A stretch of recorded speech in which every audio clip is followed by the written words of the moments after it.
Yo, what's up, guys? It's me, Brandon. What's up? What's up? Hey, yo, what's up? It's me, Barandini, trying to give you guys another comic book review. So here we go. This is my back issues review of Sovereign 7.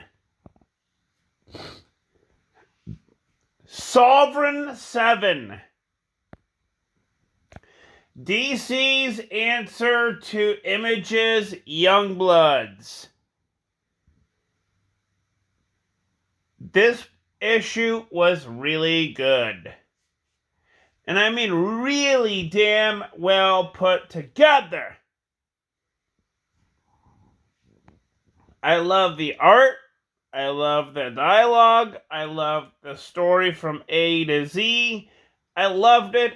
It was a great book. I'm going to give this a 10 out of 10. Sovereign 7. Yeah, it's basically DC's version of Youngbloods. Sovereign 7 number 9. Wow, is this a good book? It was kind of a Christmassy book, and it was a really good book. It didn't have to deal with the Christmas traditions of, the past, the future, or, the three ghosts of Christmas past, present, and future, and all that bull honky. It was a very good book because it just was.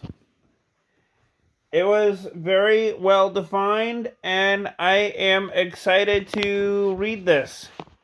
Well, sorry, to have read this. I already read it, so to have read this book. It was a very good book. I'm going to give this a 10 out of 10. Sovereign 7 number 8 was really good. And I don't mean sarcastically good. I mean it was very well done and put together. It was just very thoughtful. The entire issue was really good, actually. It was kind of a, whatchamacallit, it was kind of like, well, how should I say it? It's kind of like a younger version of, the Justice League. But like 90s fight and all that. It was a very good book. One that I think DC should be doing again, but whatever, DC tends to do heavily stuff on Batman. Yeah, DC tends to heavily put, Batman in the front and center. I wish they could just stop doing that and just give superheroes like a chance to have their comic books. Because Batman doesn't need 20 freaking comic books. Nobody gives a rat's behind on how many issues Batman has. No, if you're gonna do a main Batman title, put the numbering in. We are already past 800 issues of Batman. Can you please put the regular numbering in? You did it with Superman and Wonder Woman. Well, okay.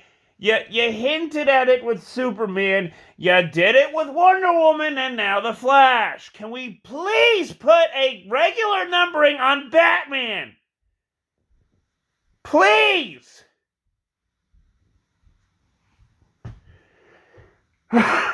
But enough of my rant. Because this is what DC does nowadays. They rely heavily on Batman, which is total bullshitness. Because they have never done that in the past. With Batman. Ever since the late 80s and 90s. Like, I'm talking about the past. Like, before Batman 1966 and after the 1966 TV show of Batman. They have never done it before. they only they only rebranded Batman like in the last 10, 20 years.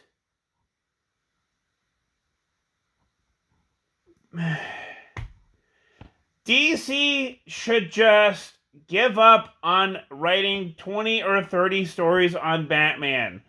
You have a lot of superheroes that people really want to read. People really want to read superheroes that are in the B, C, D lists. People want to read that shit. And no, they can't do that because you're Batman. Screw Batman.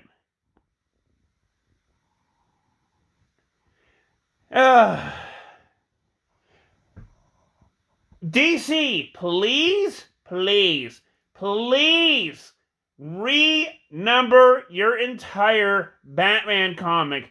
Just the main one. You did it with him in Detective Comics.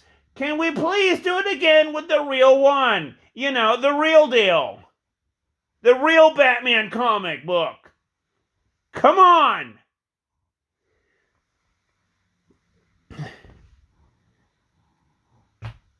Okay? And here's the hint. Here's the hint.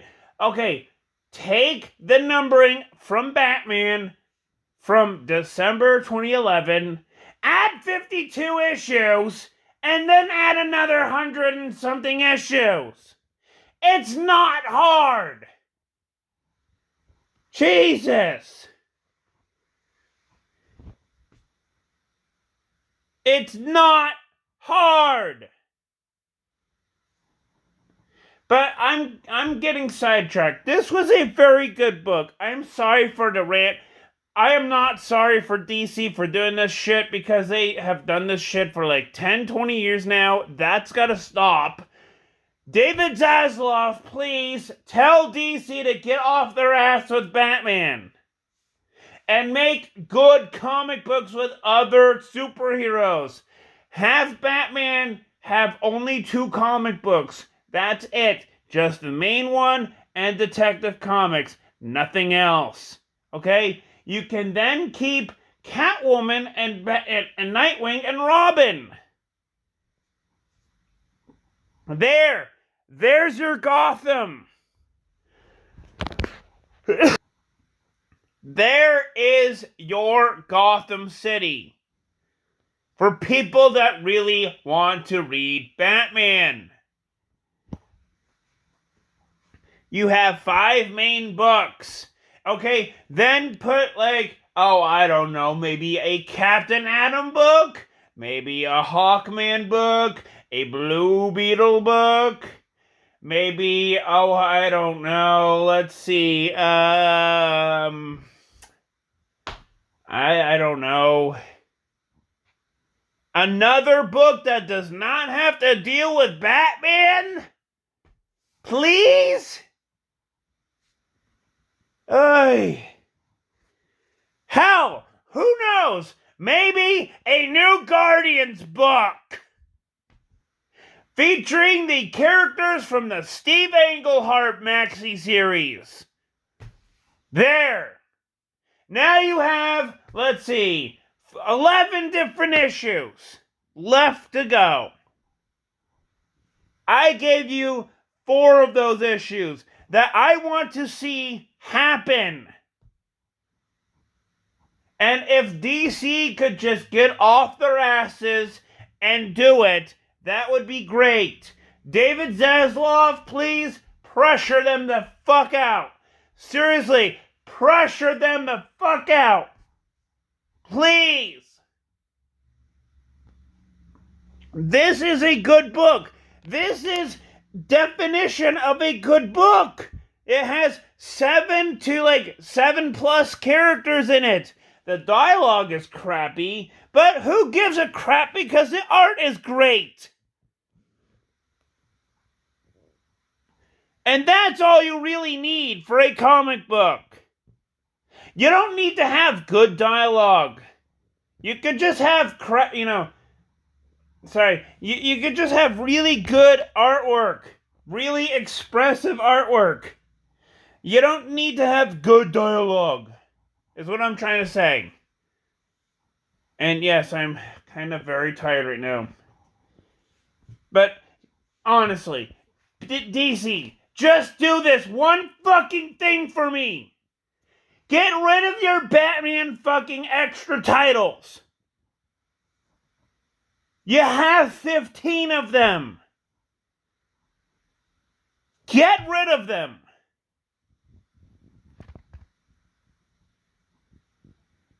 And here's my other thing. And if you do this, DC, you will be happy for me. As a huge fanboy. Renumber the entire Batman books to the original numbering. Or else I will be doing it on my Batman issues from now on. You got that?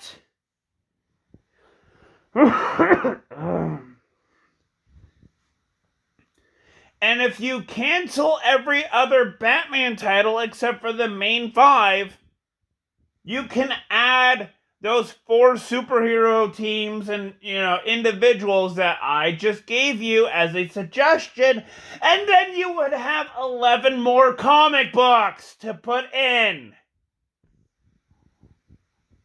You can be a little bit more expansive in your universe, is what I'm trying to say. Be a little bit more expressive and expansive. Take fucking risks. If people don't want to buy it, they get, then that book gets canceled. Come on!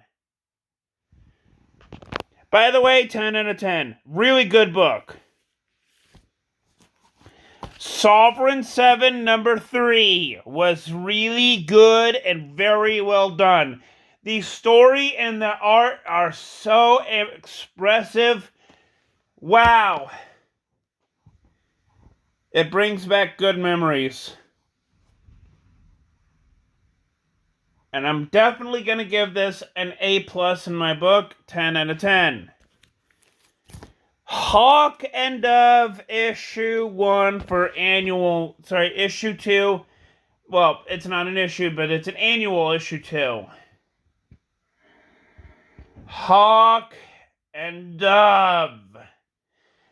Annual 2.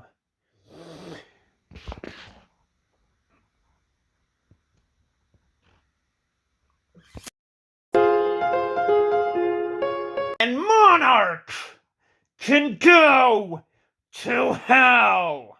Because this book completely sucks so much. This is horrible to watch.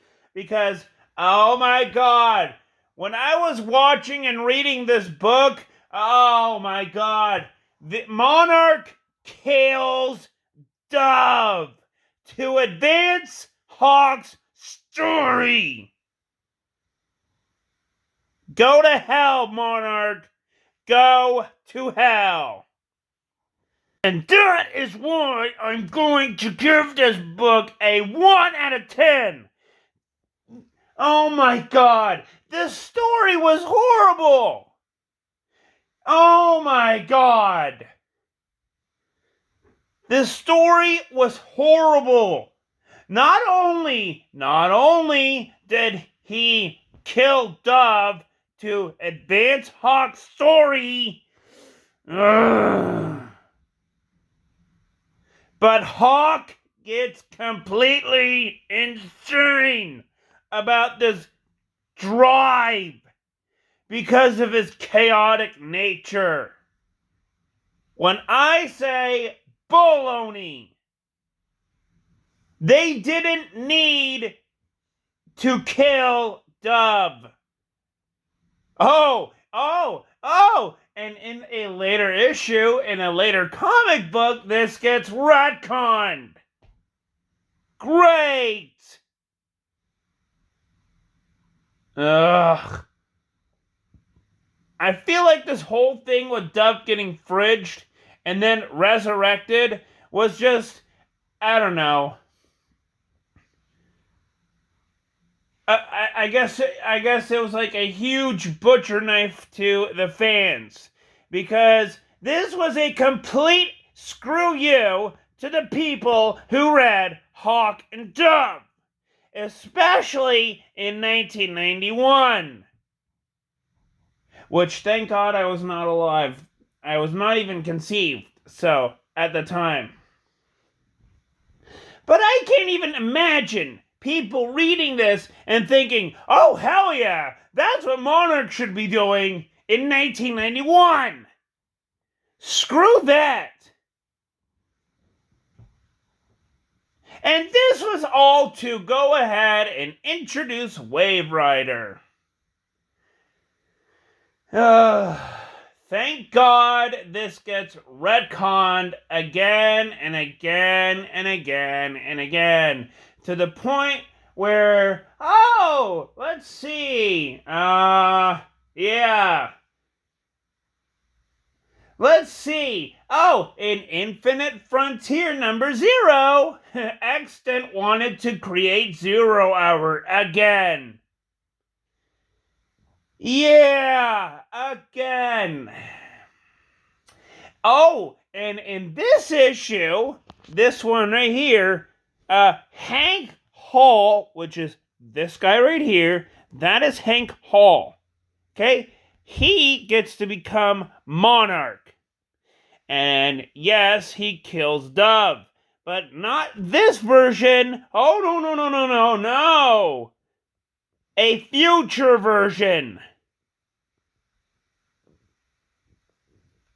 Yeah. A future version of Hank kills Dove. And the past version of Hank Hall, I know, time is confusing, but you'll understand, kills his future self. And then becomes Monarch. To close off some time loop thing, I guess. I don't know what the heck Hank Hall was thinking. I am gonna give this a 2 out of 10. Just because of the fridging of Dove.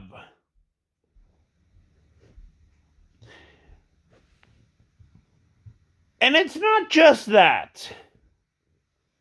It's because of the stupid, lazy writing that happened in 1990 or 91, whenever this issue was made.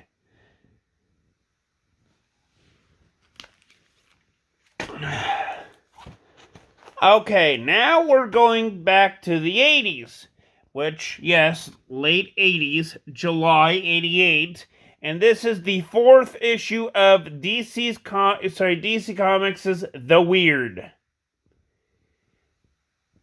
Yeah. The Weird is a complicated issue, because I will say this. The Weird gets his powers from an extra-dimensional being merging itself with a dead man's body. That's it.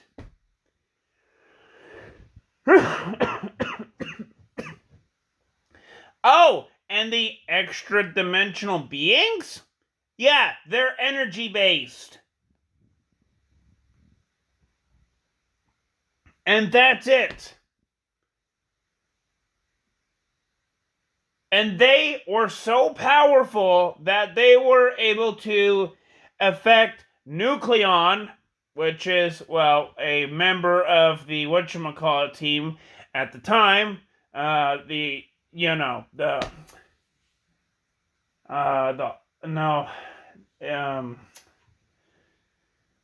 Infinity Incorporated. Thank God I had to remember that. And Superman, member of the JLA, Justice League, all that, all that and above. Which, funny enough, Justice League did not happen. The main Justice League did not happen after Crisis on Infinite Earths.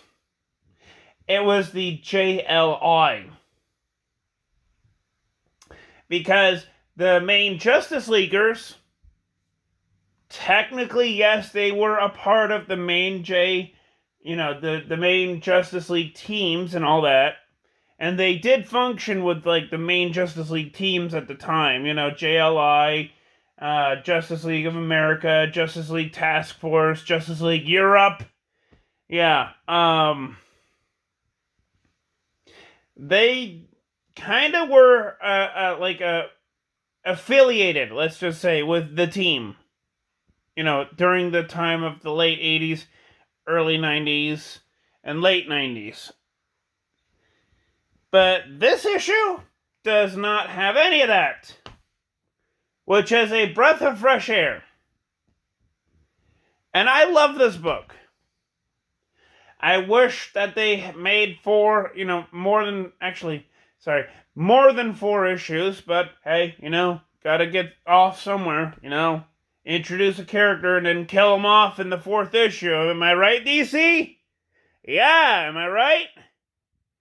Yeah, they basically introduce him in issue 1 and then kill him off in issue 4.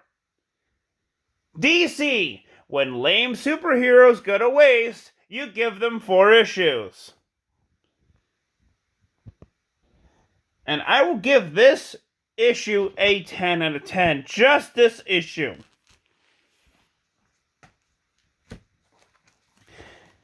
Amethyst, Princess of Gemworld number 5 was, wow, very different. And I've been reading this, this version, anyway. I did read the New 52 one. The New 52 one sucks. And I did read the 2016 version. And, let's see, that one also sucks.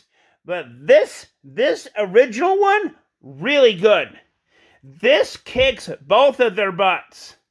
Like, this entire issue here, and number 11 for the technical prelude to the main series, kicks mother flipping buttholes. And I love this.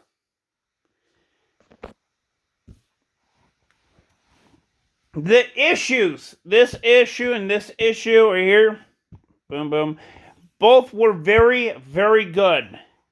In terms of art, in terms of dialogue, in terms of, sequential art scenes and making this scene go flow with the next scene and the next scene and the next scene. Oh my God. It just was very well thought out.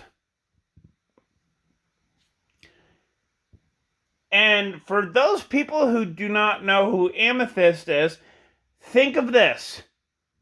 Billy Batson turning into Shazam, but in a, girl version. Yeah.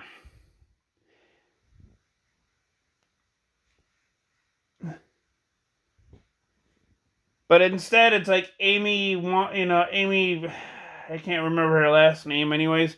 And, Amy turns into Princess Amethyst. And Princess Amethyst is kind of a lot like Wonder Woman. So basically, it's a fusion of Billy Batson turning into Shazam mixed with Wonder Woman. And you get really just about that. You get, like, all of that, like, with Amethyst. It's basically her younger self transforming into her magical, older, powerful self. But, a lot like Wonder Woman. With blonde hair. And I love these 2 issues, especially this one and this one here. Because I love the covers right here. It's very suspenseful. It makes you think what she's going to do next. Or if she's going to, get out of it alive. And I love this because it just kind of looks like they're all, they're going off in like a warrior type dueling, battle. It just looks really cool. It just looks like they're going off into like one of those dueling battles, like with swords and magical items. And this one, you just never know if she's going to make it out alive or if she's going to get captured. You just never know, and it's really suspenseful. And I love both of these comic books. I'm going to give both of them, this one and this one, a 10 out of 10 for each of them. So, yes, that will be my comic book review for back issues. Please like and subscribe, and I'll see you guys in the next video. Peace out.